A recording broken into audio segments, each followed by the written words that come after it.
ओम शांति। मुरली का टाइटल है मनन, शक्ति और मगन स्थिति। ये मुरली है 23 दिसंबर 1987 के। और इस मुरली के जो 7 पॉइंट है उसमें पहला पॉइंट है कि किशमिश और क्रिसमस।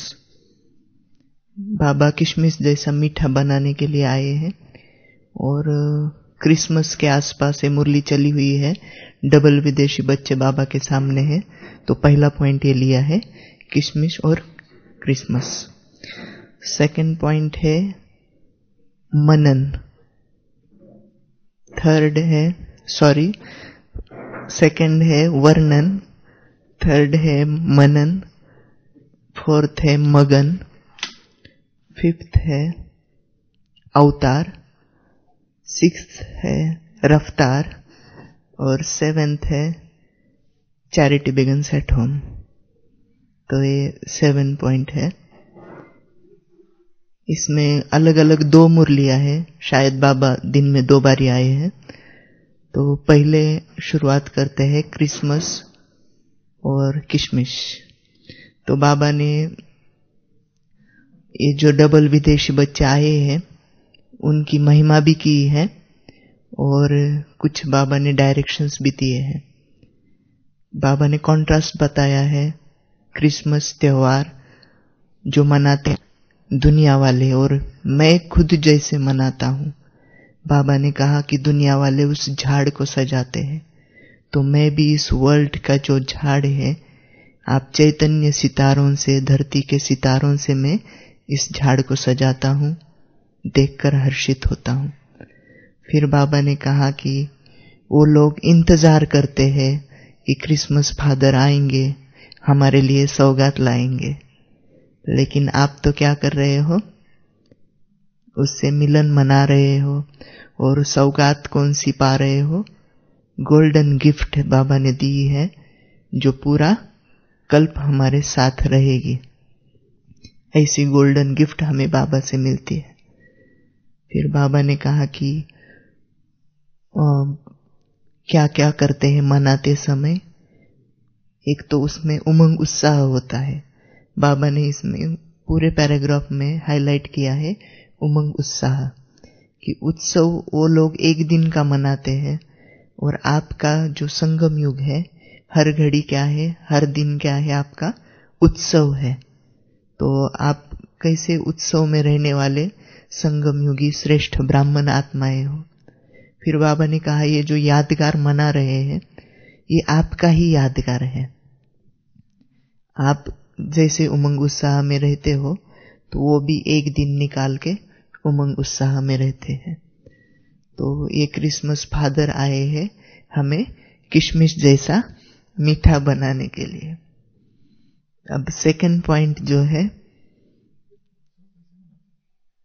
उत्सव मनाते हैं, उत्सव में गाते हैं, नाचते हैं, खाते हैं और बजाते भी हैं, खिलाते भी हैं, दूसरों को भी खिलाते हैं, खुद ही नहीं खाते। तो बाबा ने कहा कि आपको डांस कौन सी करनी है, तो कौन सी डांस करनी है? ज्ञान की डांस करनी है। और गाना कौन सा है आपका? कौन सा गीत है? हम कौन सा गीत गाते हैं? बाबा के गुणों का गीत गाते हैं। फिर बजाना, क्या बजाते हैं हम? तो बाबा ने कहा कि आपका जो है संगम युग का हर दिन उत्सव है और आप कैसे उत्सव मनाते हो। फिर बाबा ने कहा कि आप चमकते हुए सितारे हो, रूहानी गुलाब हो, फूलों से सजाते हो। तो बाबा ने कहा आप खुशबूदार रूहानी गुलाब हो। तो ऐसे सुंदर फूलों से मैं आपको सजाता हूँ। और ये यादगार डबल यादगार है, स्वर्णिम दुनिया का भी है और इस संगम युगी ब्राह्मण जीवन का भी है। और आप श्रेष्ठ आत्माओं के श्रेष्ठ कर्मों का यह यादगार है। अभी सेकंड कौन सा? वर्णन। तो बाबा ने कहा वर्णन, वर्णन करना माना बाबा ने कहा कि ये तो आपकी एक अच्छी आदत है, 63 जन्मों की एक आदत है, वर्णन करते आ रहे हो आप। कैसे वर्णन किया? जैसे कीर्तन किया, भगवान का कीर्तन, और फिर क्या किया? प्रार्थना की। कीर्तन में हमने क्या किया? सुना, और प्रार्थना में हमने क्या किया? वर्णन किया, भगवान का वर्णन किया कि आप क्या हो, शक्तिशाली हो, ये हो वो हो, तो भगवान का वर्णन किया। तो बाबा ने कहा कि वर्णन करना तो अच्छी बात है, लेकिन स्टेजेस बाबा ने बताई है। तो वर्णन करने वाले बाबा ने कहा सिर्फ गायन योग्य बनेंगे, पूजन योग्य नहीं बनेंगे। तो वर्णन करने से खुशी मिलेगी, लेकिन वो अल्पकाल की होगी। बाबा ने कहा वो अभी खुशी का अनुभव करेंगे, वर्णन करने वाले शक्ति का भी अनुभव करेंगे, लेकिन उसके आगे सदा शब्द नहीं होगा, सदा काल की खुशी नहीं होगी। उसके लिए बाबा ने नेक्स्ट स्टेप जो बताई हुई है वो है मगन, मनन की, कि जो मनन करेंगे। अभी जो थर्ड है हमारा वो है मनन। तो बाबा ने कहा कि मनन कैसे करना है, कि मनन करने से क्या होगा। मनन करने वाले जो होंगे ज्ञान की हर पॉइंट को मनन करेंगे और स्वरूप बनेंगे। ज्ञान है, गुण है, शक्तियां हैं, तो हर पॉइंट के क्या बनेंगे? स्वरूप बनेंगे। सिर्फ मुख से वर्णन नहीं करेंगे। यहाँ पर बाबा ने बताया कि जैसे कि वर्णन करने वाले हैं जो बुद्धि से करते हैं, वो उनकी बात बुद्धि तक ही पहुंचती है, लेकिन जो मगन रहते हैं, मनन करके स्वरूप अगर बनते हैं तो वो बात सामने वाले के दिल तक पहुंचती है। और बाबा ने कहा कि उन स्वस्थिति उनकी शक्तिशाली होंगी। खुद शक्तिशाली होने के कारण क्या करेंगे? खुद अगर शक्तिशाली है तो माया भी उनसे क्या होगी? दूर चली जाएगी, नजदीक नहीं आएंगी। और वह स्वचिंतन में रहेंगे और अंतर्मुखी और सदा सुखी रहेंगे, कि उनको दुनिया का कुछ लेना देना नहीं होगा, वह सदा सुखी होंगे। और ऐसी आत्माएं फिर कौन सी लिस्ट में आ जाएंगी?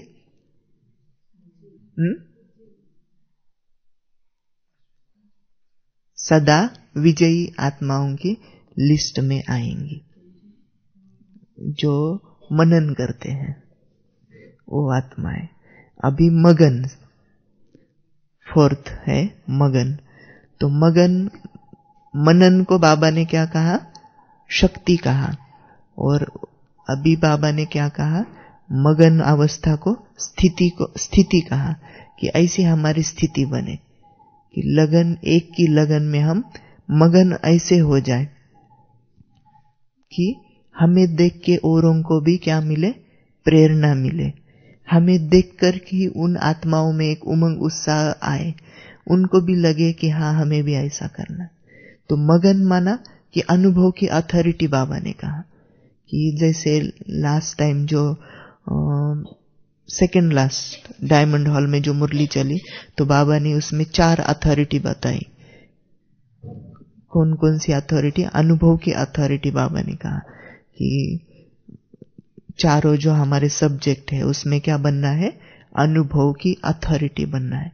तो ये जो मगन स्थिति वाली आत्माएं होंगी वह एक अथॉरिटी होंगी। तो वो अपने प्रैक्टिकल अनुभव द्वारा दूसरी आत्माओं को भी उमंग उत्साह में लाएगी, और उनमें उनको एक प्रेरणा मिलेगी कि हमें भी ऐसे बनना है, हमें भी ऐसे मगन अवस्था में रहना है, हाँ, संपन्न और संतुष्ट रहना है। तो ये जो आत्माएं होंगी सिर्फ गायन योग्य नहीं होगी, और क्या होगी? पूज्य भी होंगी, पूजन योग्य होंगी। और कुछ रह गया? हाँ, वो कैसे होंगी? बाप समान होंगी और उनमें बेहद की वैराग्य वृत्ति होंगी। बाप समान सर्वशक्तिवान होंगी, मास्टर सर्वशक्तिवान होंगी। अब है अगला पॉइंट, 5th अवतार। तो बाबा ने कहा कि ब्राह्मण आत्माएं, ब्राह्मण आत्माएं हैं जो पवित्र आत्माएं हैं, अवतरित आत्माएं हैं। जैसे दुनिया में अवतार का गिने जाते हैं कि इतने अवतार हैं, या कहते हैं कि फलाना अवतार। तो अवतार किस लिए कहा जाता है कि जरूर उन्होंने कुछ समाज में श्रेष्ठ परिवर्तन लाया हो। तो बाबा ने कहा कि आप भी कौन हो? विश्व के परिवर्तक हो, विश्व में के परिवर्तक हो, रात को भी दिन बनाने वाले हो, इस नरक को भी स्वर्ग बनाने वाले आप हो। तो आप अवतार हो। तो बाबा ने कहा कि जैसे मैं, बाबा ने खुद का एग्जाम्पल दिया यहाँ पे कि जैसे मैं उस परम धाम से इस पुरानी और पराई दुनिया में अवतरित होता हूँ और फिर चला जाता हूँ, वैसे भी आप इस अनुभव को करते हो कि हम भी उस परम धाम से इस पुराने और पराए धाम में आए हैं और हमें फिर वापस जाना है। फिर बाबा ने कहा कि इस देह को भी क्या समझो? मेहमान है। और बाबा ने कहा कि मन से क्या करो? हाँ, मन से भी, ये मेरा नहीं है। तो ये बात बाबा ने यहाँ पर स्पष्ट की है कि आप कौन हो? अवतार हो। तो यहाँ पर और बाबा ने बात बताई, कोई गृहस्थी होंगे तो ट्रस्टी और सरेंडर के बाबा ने यहाँ पर बताया। तो ट्रस्टी माना, बाबा ने कहा कि अपने आप को क्या समझो? आप सरेंडर समझो। सरेंडर में भी बाबा ने कहा कि ऐसे नहीं कि अभी हम सरेंडर है, यही आके बैठ जाना है मधुबन में, नहीं, लेकिन मन से बाबा ने कहा कि आप क्या हो? सरेंडर हो। तो बाबा ने कहा कि जैसे दोनों तरफ तो पाँव नहीं है आपका, दोनों नाव में। बाबा ने कहा कि एक नाव में क्या करो? अब दोनों पाँव रख दो। बाबा ने यहाँ पर जैसे कि निश्चय की बात कही है, दूसरी नाव को देखो नहीं, छोड़ दो। ये अगर आपको अपडेट वर्जन मिला है तो आप पुराने को थोड़ी रखेंगे, उसको तो डिलीट कर देंगे, तो वैसे वो अपने आप ही छूट जाएगा।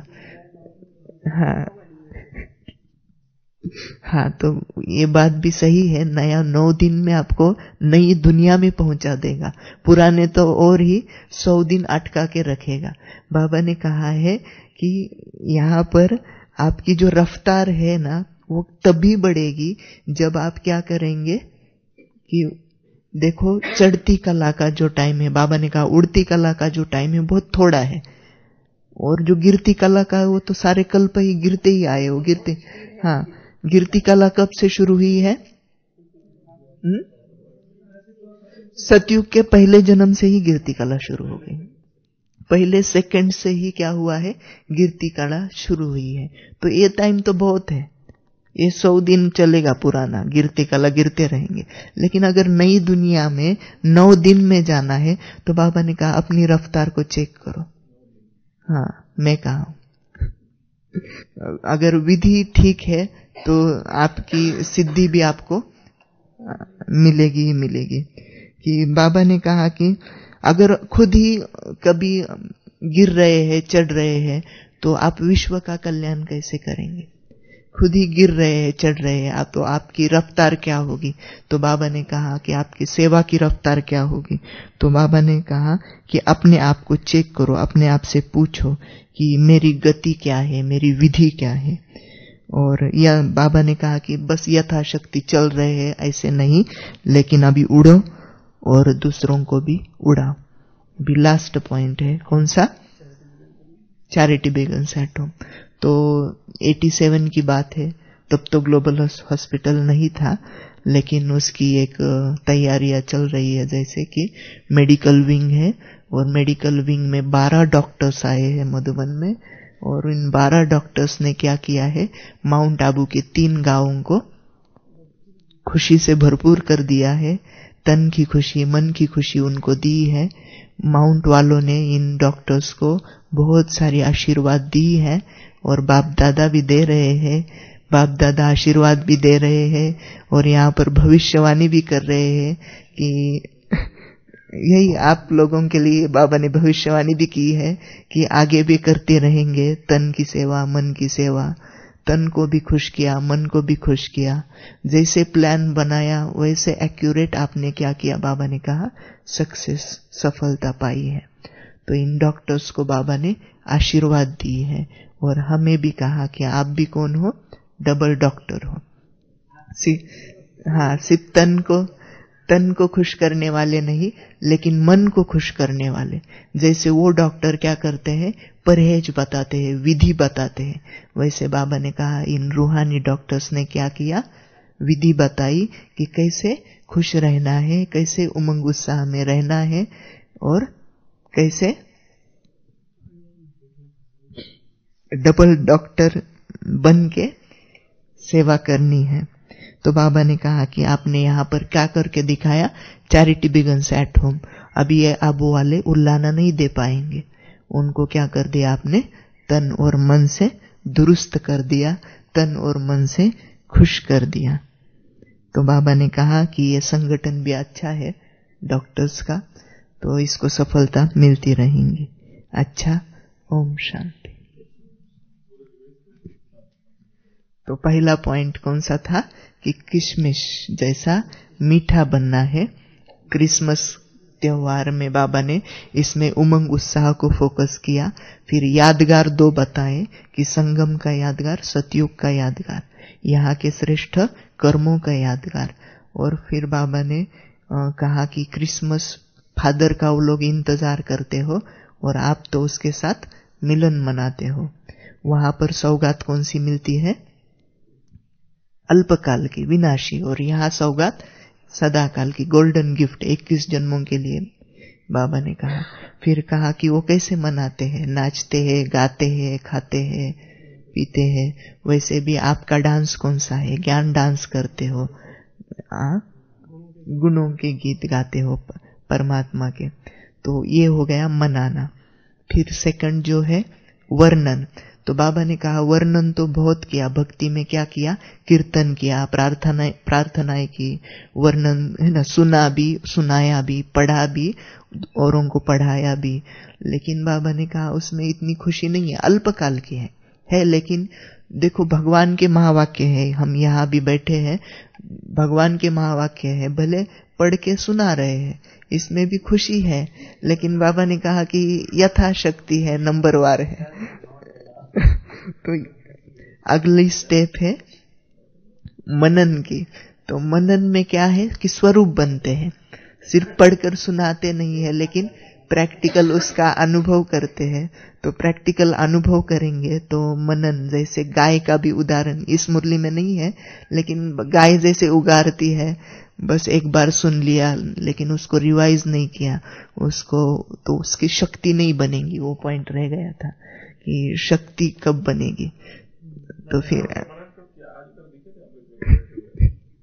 वो तो फिर वो वर्णन हो गया, मनन हो गया, अभी मगन। इसके बारे में जानकी दादी ने एक बताया था कि याद, योग और तपस्या। तो याद माना दादी ने बताया था कि याद, जैसे उठते बैठते हम कहते हैं कि शु बाबा, हाँ है ना, हाँ, तो वो हो गई याद। योग माना कि ऑफिशियल, जैसे कि अमृत वेला का है, नुमा शाम का है, ट्रैफिक कंट्रोल। और तपस्या, तो ये तपस्या जो है वो है मगन वाली अवस्था। कि दादी ने उसमें एग्जाम्पल ऐसे दिया कि आप ऐसे कहीं बैठे हो, सामने दीवार है, तो आपने वहां बैठकर ऐसी मगन अवस्था में तपस्या की, तो वहां का वायुमंडल ऐसे बन जाएगा कि आप वहां पर नहीं हो तो भी वो स्थान लोगों को खींचे, बार बार लोग उस दीवार को देखें। कि ये हो गया मगन में लगन की जो स्थिति है। तो ऐसी, हाँ, तो ऐसे हमें अपने आप को बनाना है, फिर प्रकृति तो बनेगी ही, स्थान तो बनेंगे ही। तो ये हो गया वर्णन, मनन और मगन। अभी है अवतार। तो बाबा ने खुद का एग्जाम्पल यहाँ पर दिया है कि देखो मैं कैसे आता हूं, कौन सी दुनिया में आता हूं, पुरानी और पराई दुनिया में आता हूं। कहां से आता हूं, परम धाम से आता हूं, और कैसे अपना कार्य करके चला जाता हूं। वैसे आपको भी इस बात को पक्का करना है, और इस पुरानी और पराई देह में हम हैं, ऐसे अनुभव हो। फिर रफ्तार, तो बाबा ने कहा कि आपकी स्पीड। फिर बाबा ने यहाँ पर बताया कि विधि, अगर स्पीड तभी बनी रहेगी जब उसकी जो विधि है वो भी बनी रहेगी। अगर आप विधि को भूल जाएंगे, आगे पीछे कर देंगे, तो फिर क्या होगा, स्पीड जो है वैसी नहीं होगी। और बाबा ने कहा खुद ही गिरते चढ़ते रहेंगे तो औरों को कब बनाएंगे, आप तो विश्व परिवर्तक हो। बाबा ने यहाँ पर टाइटल दिया आपको, मुझे भी, कि आप विश्व परिवर्तक हो। तो ये हो गया रफ्तार। फिर अगला है चैरिटी बिगन्स एट होम, कि खुद बन गए, अभी घर को बनाएंगे, और घर बनेगा तो विश्व अपने आप ही बनेगा। तो आशीर्वाद की बाबा ने यहाँ पर बात की है कि दिल की दुआएं, आशीर्वाद कब निकलेंगी, जब मुख से कुछ जाएगा, पेट में होगा, है ना, तो क्या होगा, ऐसी संतुष्ट आत्माएं ज्ञान भी बैठकर सुनेंगी। तो दोनों ख्याल रखना है। उसको प्यास लगी है और हम उसको ज्ञान सुनाते जा रहे पहले उसको स्थूल पानी देना भी आवश्यक है। अच्छा, ओम शांति। ओम शांति। मुरली का टाइटल है